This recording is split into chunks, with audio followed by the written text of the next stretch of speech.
ఈరోజు ఎలక్షన్ యొక్క ప్రచారం లాస్ట్ రోజు ఈరోజు మరి ఈరోజు నియోజకవర్గం మొత్తం మీద ఒక 2000 బైకులతో సుమారు 4000 మంది టోటల్గా తెలుగుదేశం ప్రభుత్వం రాష్ట్రంలో రావాలని అలాగే ఈ సిటీలో అన్ని నియోజకవర్గాలు కూడా తెలుగుదేశం పార్టీ గెలవాలని ముఖ్యంగా తూర్పు నియోజకవర్గం అనేది వెలపూడి రామకృష్ణబాబు గారు మంచి మెజారిటీతో ఈ నియోజకవర్గంలో గెలుస్తారు, ఇంకా భారీ మెజారిటీతో గెలవాలని ఆశిస్తూ అలాగే ఎంపీగా శ్రీభరత్ గారిని కూడా గెలిపించుకోవాలని ఎంతో కష్టపడి ఇన్ని రోజులు పనిచేశాం.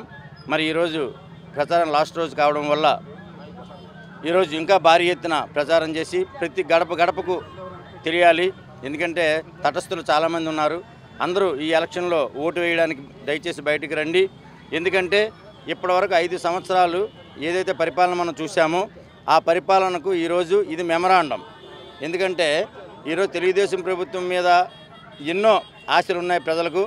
మరి ఆ రోజు రాష్ట్రం విడిపోయినప్పుడు చంద్రబాబు నాయుడు గారు ముఖ్యమంత్రిగా కావాలని అనుభవజ్ఞుడు, అతనే మనకు మంచిగా పరిపాలిస్తారు, మన రాష్ట్రాన్ని అభివృద్ధి చేస్తారనే ఉద్దేశంతో ఆ రోజు మనం అతన్ని ముఖ్యమంత్రిగా ఎన్నుకోవడం జరిగింది.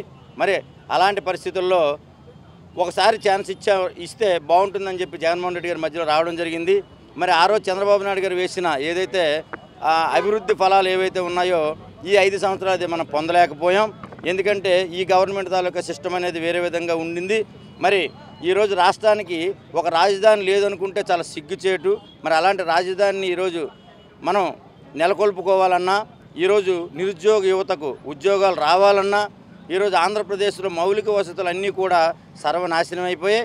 ఇవన్నీ మళ్ళీ మెరుగుపడాలన్నా మళ్ళీ చంద్రబాబు నాయుడు గారి నాయకత్వంలో ఈరోజు మళ్ళీ తెలుగుదేశం పార్టీ అధికారం రావాలి.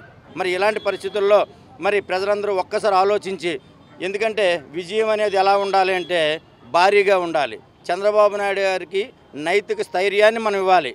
అతనికి ఏదైతే మెజారిటీ ఇస్తామో అది 140 పైచిలకు సీట్లు ఎప్పుడైతే మనకు వస్తాయో, అలాగే మన తాలూకా ఎంపీ సీట్లు ఏవైతే ఉన్నాయో అది 20 దాటి మనం ఎప్పుడైతే మనం ఎంపీ సీట్లు కూడా గెలిపించుకుంటామో మన రాష్ట్రానికి రావాల్సిన ప్రత్యేక ప్యాకేజీ ఏదైతే ఉందో ఆ ప్రత్యేక ప్యాకేజీని చంద్రబాబు నాయుడు గారు మళ్ళీ తీసుకొని రాగలుగుతారు.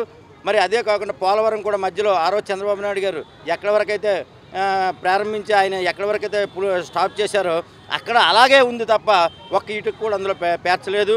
మరి ఈరోజు నిరుద్యోగులు ఎంతోమంది ఈరోజు రోడ్డును పట్టడం జరిగింది. వారు డిఎస్సి, మెగా డిఎస్సి అన్నారు, తర్వాత చిన్న డిఎస్సి అన్నారు, ఆ డిఎస్సి, ఈ డిఎస్సి, ఏ డిఎస్సి లేదు. ఇక్కడ టోటల్గా విద్యార్థులందరూ కూడా నిరుద్యోగులందరూ కూడా రోడ్డును పడిపోవడం జరిగింది. మరి నిన్న కూడా నిరుద్యోగ చేసి టోటల్గా స్టేట్ మొత్తం మీద తెలుగుదేశం ప్రభుత్వానికి, ఈ కూటమి ప్రభుత్వానికి మద్దతు పలకడం జరిగింది. నిన్న భారీ ర్యాలీ కూడా వాళ్ళు కూడా తీశారు. మరి అలాంటి పరిస్థితుల్లో ఈరోజు మరి చంద్రబాబు నాయుడు గారికి అన్ని వర్గాల నుంచి మంచి మద్దతు అనేది రావడం జరిగింది.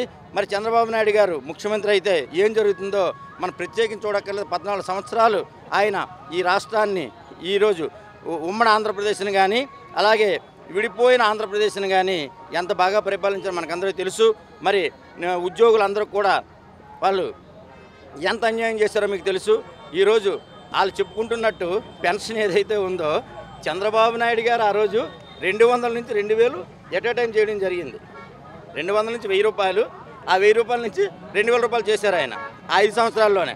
మరి వీళ్ళు 3000 రూపాయలు చేస్తామని చెప్పి మొన్న లాస్ట్ 250 రూపాయలు పెంచి ఇప్పుడు 3000 రూపాయలు చేశారు. మొత్తం టోటల్గా ఇక్కడ ఇప్పుడు ఈరోజు మన ఏది పైనాపిల్ కాలనీ స్టార్ట్ అయింది.